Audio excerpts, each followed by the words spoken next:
Hi everyone, and welcome to For the Love of Dogs. I'm Bandit, and I'm here with Arthur E. Benjamin, the founder of American Dog Rescue, and I'm joined by Farrah White.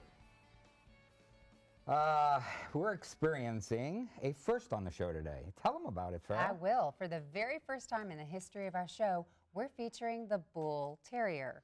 Do you remember Spuds MacKenzie? I do. You don't. You're not old enough. He was a famous dog actor from the 1980s, and he was a Bull Terrier. But today we're going to introduce you to the Bull Terrier Club of Dallas. May Ross and Stephanie Clements are here to tell us more about the club and more about this incredible breed. Hi, welcome you guys. Thank you. Thanks for having us. Who's with us? We have Mia. Mia. And Mia was found in Red Oak by a animal control officer that was trying to save her from a longhorn bull. Oh my goodness. So she was actually in with the bull? Mm-hmm. She was going after the longhorn bull. She Wow. was protecting herself. And then this Scarlet right here was named after the animal control officer that found her in Grand Prairie. And his name was Scarlet? And Her she name is named Scarlet. her Scarlet. Oh, she named her Scarlet. named her I Scarlet. see. Now, are they both available for adoption? They are. They are. And we have several other ones. Now, by the way, Spuds MacKenzie was a girl. If you Really? did not know that. Did not know that. So Mia would be with the Spuds MacKenzie. Yes, you would. So how long has the Bull Terrier Club of Dallas been around? They've been around since 1973, so 40 years. And at this point, they do dog shows, and then they shortly after that got involved with doing the rescue. Tell us about the breed itself, you know, the mouth, what they do. I mean, they were hunting dogs at one time. Tell us about that. They were bred to be fighting bulldogs to fight, and they failed miserably at it. And so they were bred by a Dalmatian, a bulldog, a white bulldog, and a white terrier. The white terrier is extinct now. Oh. And so that's why you've got different shapes of bodies, different shapes of faces, different colors. And so they became dogs of nobility back in England. And then when they were brought over to the States in the 40s, that's when they started taking them from this shape of face into the cone head or egg head shape that you see now. So they all have a different shape. I've picked up many of them. I've picked over 100 in the last year and a half, and they're all different shapes and sizes. So do they get a bad rep like the pit bull? They do. They do. But they are clown dogs. And once you have them, I have more repeat customers. Once you have them, they want another one. They cannot stand to be without the personality. But I've also not run into aggressive ones. They can be aggressive, but that's usually by the owner that has trained them to be so. But for the most part, we try to make sure that they are friendly, and they're the most loving dogs. They want to be touching you. They want to be up next to you. They'll be between your legs, next to you, sleeping with you. They always want to be with you. How many do you think that you've adopted out over the years? At least in the Dallas area. We have sister clubs in Houston, which is the Gulf Coast Bull Terrier Club, and we work together with them along with the Bull Terrier Club of America. Many. I can say usually it's an average of 50 to 100 a year. Wow. Really? So, and there's not that many of them around. Right. And so it's very rare to get that many coming through, but we picked up one yesterday that we'll bring out that's from Oklahoma. Oh, because wow. there's not a club in Oklahoma, and he is a brown brindle. So they're not all white? No, they're not all white. Yeah, they're different colors. We have red, and we brought Lucy, so Lucy will show up, and then we've got the white girls here and a brown brindle, and then there's black brindle, and there's also a tri, which is a black and tan. Now, are there a lot of different breeders? Yes, there's breeders all over. Preferably, if you ever want to get a bull terrier, either go to rescue or go to a reputable terrier breeder, and not go to the backyard breeders, because that's when you don't really know what you're going to get.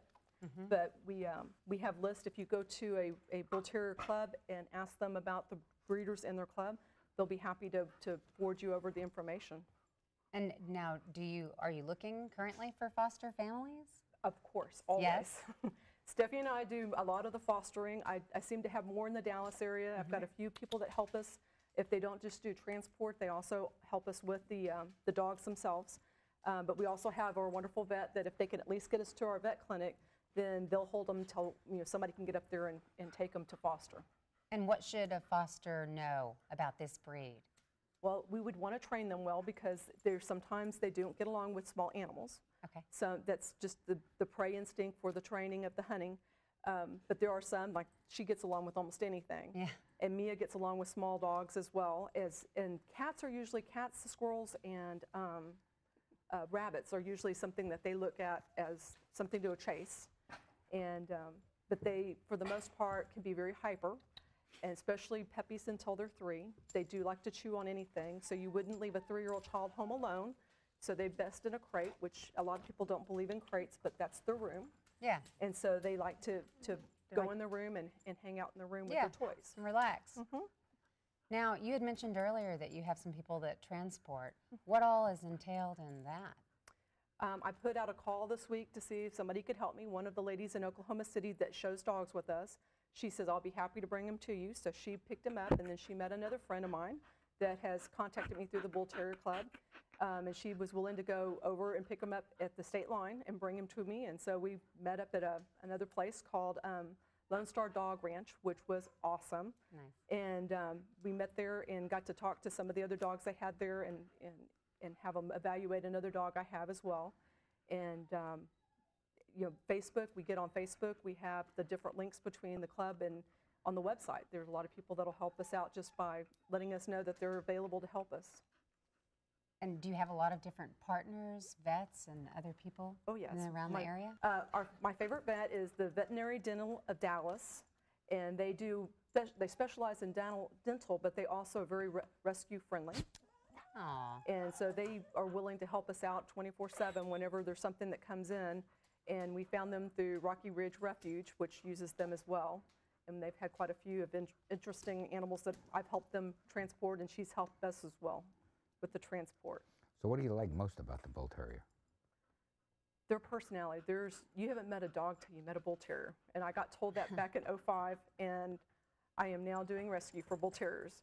There is a personality about each one of them that's unique, and they're very endearing, and they are very loving, and just they're a family dog. They very much like children, and they like to be around other, for the most part, they like to be around other dogs and play, and they're like 3-year-old kids. They pretty much understand when I'm talking to them, what I'm saying, and do the opposite. because they're bullheaded. They're bullheaded. They're not named like that for nothing. What could you really use now? Besides, we can talk about donations and how that happens, but what do you need? What does the rescue need? We took in a dog, and I don't know if there's a picture of him that we will display, but we took in a dog, and this is where Gus and Jim and Kelly really came in to help last year, which was Gandalf. He was a white bull terrier that had been running around someplace in Dallas. When the people finally caught him, they took him to the city of Dallas, and they immediately called me that night, can you come get this dog? I got him, brought him to the Dallas Dental Vet Clinic, and they helped me try to save him. He apparently had chewed a rubber ducky, a yellow rubber ducky, and it was stuck in his stomach. And we ended up having to do surgery on him, but he had had it in his stomach for so long that it was very difficult to save him. And so medical expenses is one thing that they can make a contribution towards our medical bills at the vet clinic, or they can do it on PayPal. But we try to help the dogs. If there is a dog in need, I will do my best to see if there's something we can do to help them, but the funds run low sometimes. So it makes it difficult to pick and choose which one's the one that you want to do. I try to do them all. Yeah, let's not make her pick and choose. You can help. And if you want to learn more about helping the Bull Terrier Club of Dallas, check out their website, btcdallas.com, or visit their Facebook page, Bull Terrier Club of Dallas. We're going to take a short break, but there's a lot more on For the Love of Dogs, so stay with us. Every year, families in North Texas unknowingly spend hundreds of thousands of dollars in support of neglect, abuse, and disease. When you buy a puppy from a parking lot or flea market, you could be supporting the cruelty of puppy mills that profit from dogs bred in abusive conditions. Help us stop the cycle. To learn how, go to spca.org/no-puppy-mills and take the puppy pledge. So, I just moved in with this family, and it's embarrassing. The little one, he likes to go outside and crawl around in the giant litter box. I don't know what he's doing. I mean, I was born and I knew how to use the litter box. Look at that. That's disgusting. Oh, poop already. You're making me nervous. Oh, okay, I can't look at this anymore. I really hope he grows out of this, for his sake.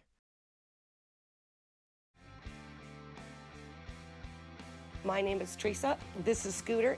My name is Amber. This is Duke. I'm Dr. Dixon, and this is Annie. I'm Emily. This is Jackson. I'm Kelsey, and this is Skittles. My name is Miko. This is Chloe. My name is Ty. This is Callie.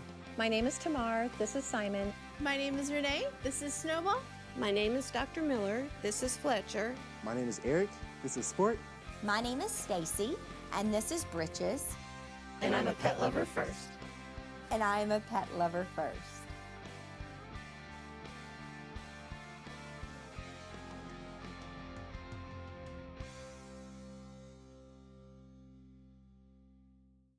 Know what? What? Since I got adopted, I've learned a lot about these humans. I know. I mean, check out these two. It's Flirt City over here. Yeah, I noticed that. It looks like my human is definitely into your human. Oh, look! I think she's getting his number. Nice. Your human's got some sweet moves. Takes after his dog. Oh, look, they're doing that thing where they put their arms around each other. She kicked up a leg. It's like in the movies. That's awesome. Looks like we're gonna be hanging out a little bit more.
Welcome back to For the Love of Dogs. We all love a cute little puppy, but there are things you should know before bringing one home.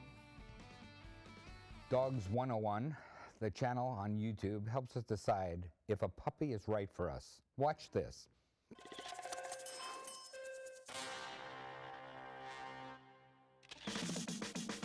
So, you think you're ready for a puppy? Before picking out a puppy, you really need to ask yourself, am I committed to this for the next 15 years of my life? You've got to think about exercise requirements, you've got to think about size, you've got to think about expense, you've got to think about grooming requirements. Overwhelmed? Don't be. Dogs 101 will guide you through all the preparations needed to pick your perfect puppy. First, you have to consider your lifestyle. What I would encourage everyone to do is write down their 5 favorite hobbies. And ask yourself, are these things I'm going to want my puppy to be a part of? It's hard to estimate what your puppy will cost over its lifetime. I mean, you've got food, you've got to buy them a bed, you got to have your crate to train them properly, leashes, supplies, vet bills. That's probably the most expensive thing. Another thought is size. You've got to do your research and know what that puppy is going to grow into. The paws are a great indicator of how large your new puppy will become. Grooming can be time-consuming. Longer coats mean more care, so take that into consideration when picking your pooch. Now that you've pondered your lifestyle, let's find a puppy. You might want to think, how about rescuing a dog from a shelter? You can save a life. 60% of dogs that enter shelters are euthanized, simply because there's no one to adopt them. Adopting a puppy from a shelter is also great fun. You might get a dog that looks like a Dalmatian, but acts more like a Husky. There are some very simple tests you can do to help determine the temperament of your potential puppy. You can roll them on their back in a gentle way and just see how they respond to handling, to picking, to lifting, and so on. See how they react with other dogs. If your puppy is willing to be held, you most likely have a people-oriented puppy that will be at your side, willing to please for its lifetime. But if the puppy is wiggling, you should be prepared for a puppy that could be a training challenge and may be more independent as an older dog. In New York City, there is a program that matches puppies to people. Victoria Wells runs this one-of-a-kind program at the ASPCA. The Meet Your Match program was implemented to correctly match up the right dog with the right home. The puppies are assessed using a series of tests that can be performed by anyone. First, go into a room the puppy has never seen. Gauge her proximity to you. This will tell you if the puppy is independent or needy.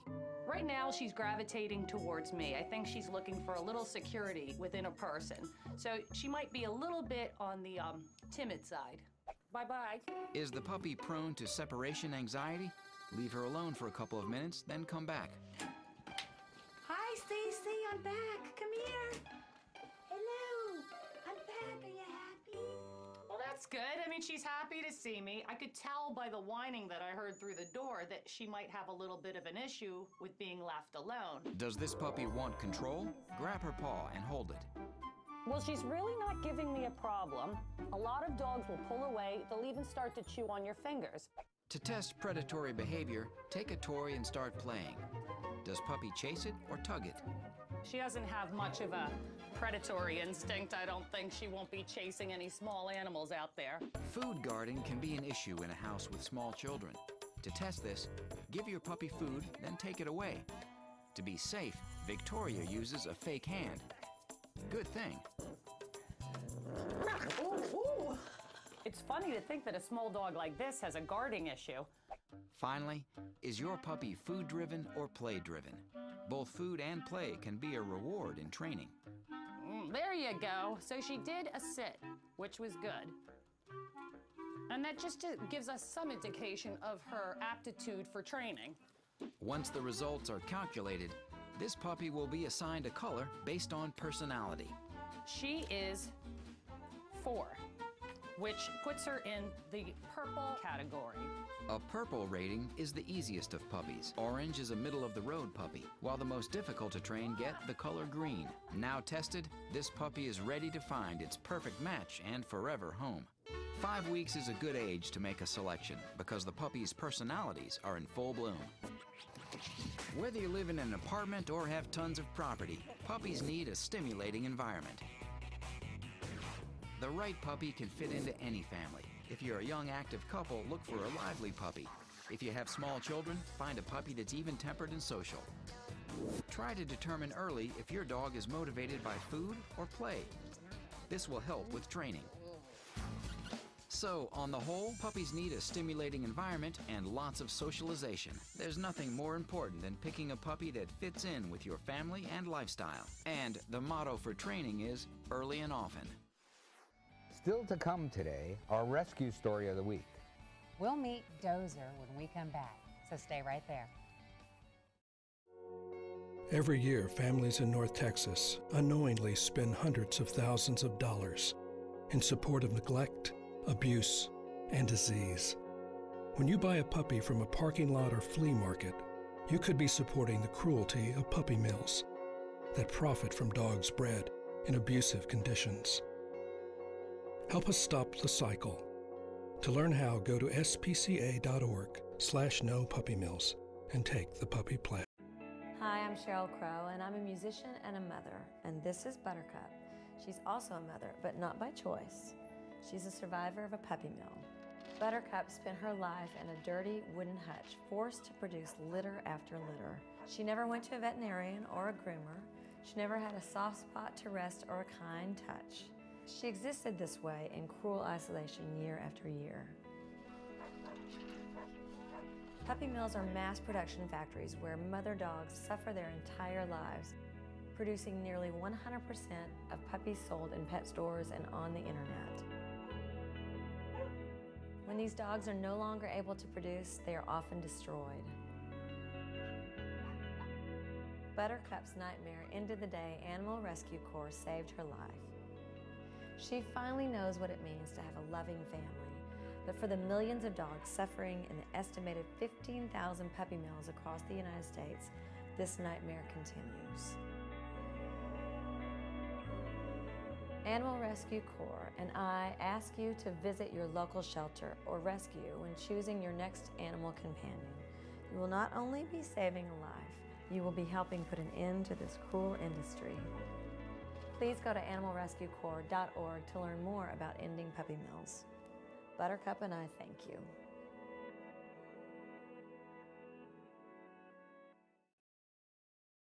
So, I got this new family, and I don't know what it is about this one, but she can't seem to put down that toy all day long. Tap, tap, tap, tap. Oh, and she even talks to it. She talks to that more than she talks to him. What's up, bro? Nice shirt. Who's she talking to? Her mom? She talks to her mom a lot. Live with a human for a while and you get to know a few things. Like, I know she's actually not a morning person. I know she does strange tricks for no treats. I know that water makes her howl like crazy. I even know how the floor stays so clean. She's quick. But the one thing I will never for the life of me know is how she gets so tiny and inside that box. Natalie, how do you get so tiny?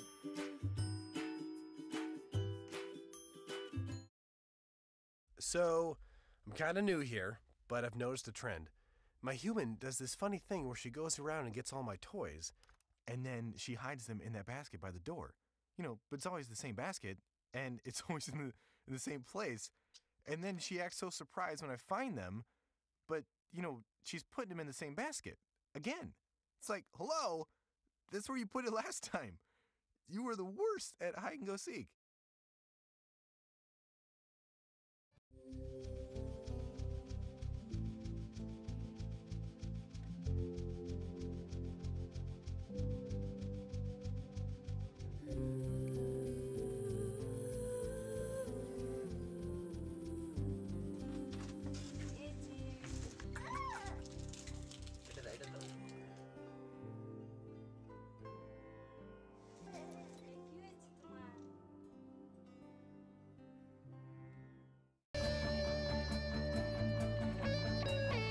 Welcome back. We all know how special Bandit is, but now the world will know, or at least have a chance to vote for him. Bandit is running to be the 2014 American Humane Association Hero Dog of the Year, and you can help make that happen. Tell us again, Arthur, how all of this came about. Well, a lot of people know him in another area of the country. They know him here from the show, but they know him from his work raising funds for animals all over Florida from north to south. And American Humane is very active in the state of Florida, and he was at an event speaking for dogs, and they asked that he be entered into this contest because he's a rescue dog first. I mean, he was a rescue dog, couldn't walk, rehabbed him, couldn't find a home for him, so we trained him for a female soldier who wanted a big dog. And I learned a lot about service dogs, and he became a service dog assigned to me, and travels with me all over the country and does a lot of fundraising for dogs and a lot of awareness of the animal-human bond. So he's up for the award, and the way he gets there is for our viewers and friends to vote for him, or his viewers and friends to vote for him. He works very hard. Tell us how we can vote for him. You just go to Bandit, voteforbandit.com, and it'll link you right into it. So it's voteforbandit.com, and you can also see his story by going to our Facebook page. So there you go. You can find out anything you want to about Bandit. You can tell your friends to vote. You can tell your family to vote. You can vote on any different email that you have, and you can vote once a day. So spread the word. For the next 90 days, you can vote once a day, and he needs the vote. So spread the word. He's campaigning. Vote for me. Vote for me. And now, time for our rescue story of the week. Today's rescue comes from Bull Terrier Rescue. Stephanie Clements and May Ross are here with Dozer, who is a foster failure. And every once in a while, that is absolutely amazing. Did you ever see Ghostbusters? Of course. Gozer? Gozer was, yeah. Well, this is Dozer, and now we're going to hear Dozer's story. So he is a foster failure to you. So tell us what happened. On Memorial Day of 2012, we got a call from a guy who wanted to get rid of his dog. He had called the Bull Terrier Club, and May was talking with my husband, and so we made arrangements to go pick him up. When we got there, it was a 30-pound dog, completely flea-ridden. He had blisters that we later found out were staph infections all over his body. He ended up having heartworms, the roundworms, the tapeworms, the whole 9 yards. He was in pretty bad shape. Yeah. After lots of treatment. We got him healthy again, and then, you know, he has flat teeth from just years of abuse. We're not exactly sure what happened there, but he fit in with our dogs that we have at home, and rather than put him through going through another home, we decided we were going to keep him. So he became part of the family. Yes, in 2013, we adopted him on his birthday, April 20th, and so he turned 6 this April. Wow. So What does he mean to your family? he's one of our kids. My That's children so are grown, great. so now our dogs are our little Your children. kids. So what kind of other dogs do you have? Bull terriers. Well, let's How talk many? about this one, because this one is for adoption. This is Lucy. Lucy was found in the streets of Fort Worth with a torn ear, and the lady was nice enough to go get her ear fixed. Aw. And tried to keep her, but she didn't get along very well with the big female Great Dane. So when she called us, Stephanie and Rusty went and picked her up and brought her to me, and she's been a love. She's got a lot of energy. That's one of the things about the little bull terriers, is they can have a lot of energy for up to 5 years, if sometimes longer, before they become a couch potato. Yeah, and she's very brown. Like she's one She's of a the most red. colorful. So they're all different colors. They are. There's the brown brindles and the tans. And So she's considered a red. She's considered a red. How unique is that? They all come different shapes and Yeah, colors. It yeah. just it depends on how they breed them. Yeah. Well, they're all unique. And so, do you have any more that are available for adoption right now? Yes, there is like 15 more that Okay. are still available. There's also, I've got 3 more coming in. So there's always somebody looking for either help as an owner surrender or another shelter. And if they've also been found in the street, they'll call us up. And we've had Ivy, who had a huge hematoma on an abscess on the side of her neck, that somebody called and said she needed help. So we rendered aid and had to take out over 500 cc's of fluid in her Wow. neck. Well, thanks So for doing all that you do. They're good with kids. they can be very good. They're like babysitters. That's great. Well, I'm afraid, once again, we've run out of time. Thanks to all of our special guests today. And Yeah, if you Bandit wanna, says, what take does it, Bandit Farrah. say? Take it, Farrah. If you want to learn more about For the Love of Dogs or American Dog Rescue, visit our website, americandogrescue.org. You can also follow us on Facebook, Twitter, and YouTube. VoteForBandit.com. And Yes. for all of us here at For the Love of Dogs, thanks for watching. See you next time.